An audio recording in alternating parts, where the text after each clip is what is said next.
ráno, vážení spoluobčania. Dnes máme v našej obci trhový deň. Spodné prádlo, trička, blúzky. No, dneska si poviem gaťky nakúpiť.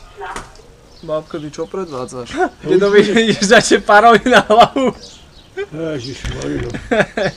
A už by mi miel parohy. Ktorý prísal môj den pre sebou. To je nebezpečné, neviem to. Čo má robiť? Povie, co má spraviť. No, keď ti rozkážem, už je zle nedobre. Tak zase nepovie. No. Mandelínky obieram každú hodinu. No, to je Tak, ale ináč, Furt musím robiť něco, robiť a robiť a robiť.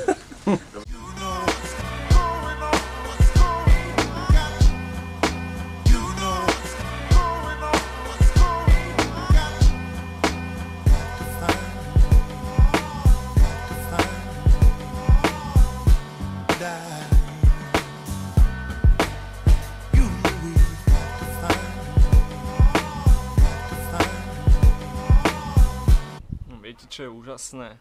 Okrem vás. Okrem toho, že som zistil, že mám proste strašne super ľudí okolo seba, ktorí mi dávajú mega support, mega energiu, čo si myslím, že si ani až tak nezaslúžim, ale strašne sa za to vďačný. Ale veľmi ma teraz potešil jeden telefonát ráno môjho obvodného doktora, ktorý povedal, že si čítal článok a že sa strašne teší, lebo to, čo robím dobre, že to robím tak, ako to cítim. A to je strašne dôležité.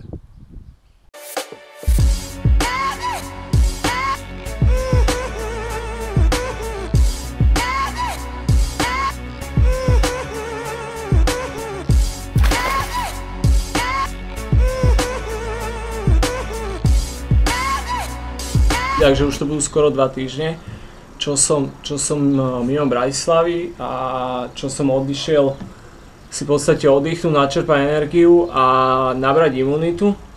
Zatiaľ sa úplne vyhýbam v podstate ľuďom, snažím sa chodiť von čo najmenej, som tu v podstate stále. Musím povedať, že nohy sa zlepšili, je to super, veľmi sa z toho teším, aj to, že ako tak pobehnem, behám, asi beh by som to nenazval, ale chodí sa mi fajn, nie som až tak unavený, zlepšuje sa to, určite. Verím, že to takto aj pôjde a že už žiadne ataky nebudem dostávať, že tá liečba zabere. Tie ataky sú veľmi zvláštne.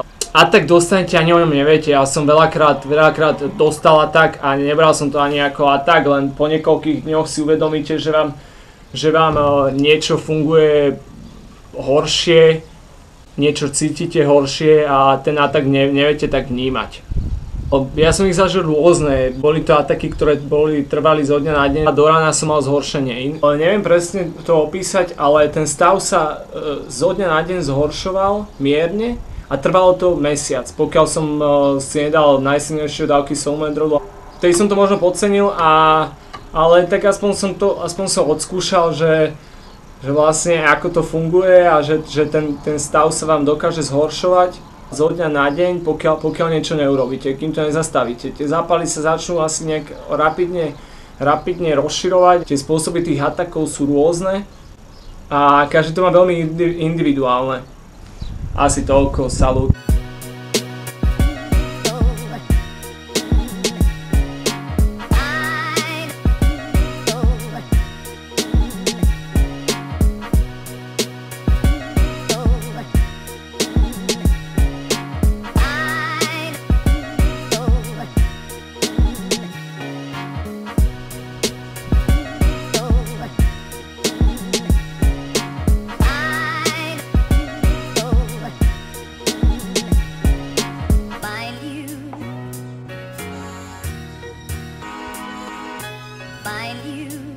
Som psychicky veľmi silný. A to obrovská vďaka vám, lebo support, ktorý mi dávate, možno pre niekoho príde ako obyčajná správa, alebo obyčajný like, obyčajný koment, ale mne to dáva hrozne veľa. Veľmi mi pomáhate, takže obrovská vďaka vám.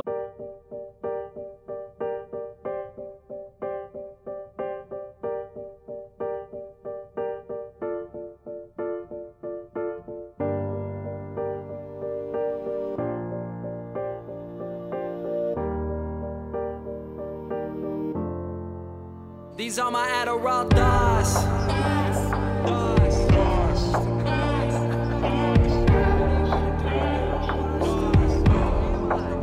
These are my Adderall thoughts.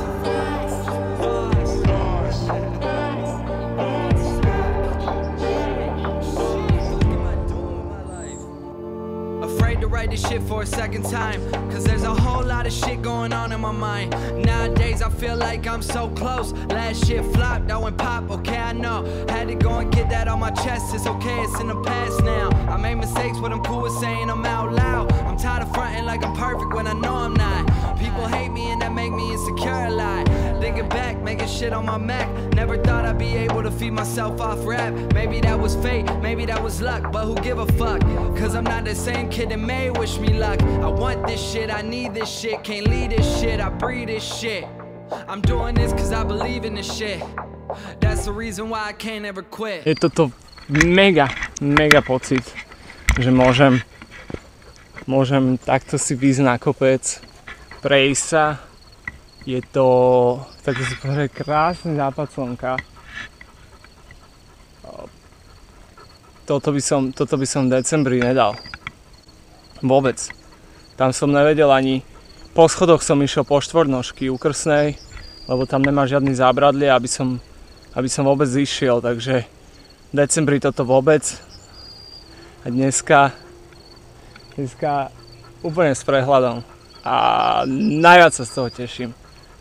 Je to super, odporúčam to každému a možno si to tak nevážite ako ja, ale skúste si to začať vážiť, lebo neviete, čo sa stane zajtra. Nechcem nič kázať, ale treba si užívať maličkosti.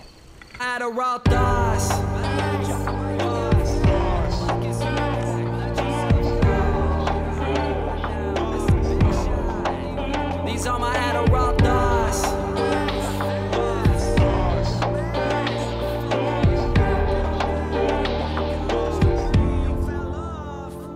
Remember being a freshman at W. Nobody ever thought my dream would really come true, but it did. Now I'm touring the country all year. You'll never feel a rush like when you hear that crowd cheer.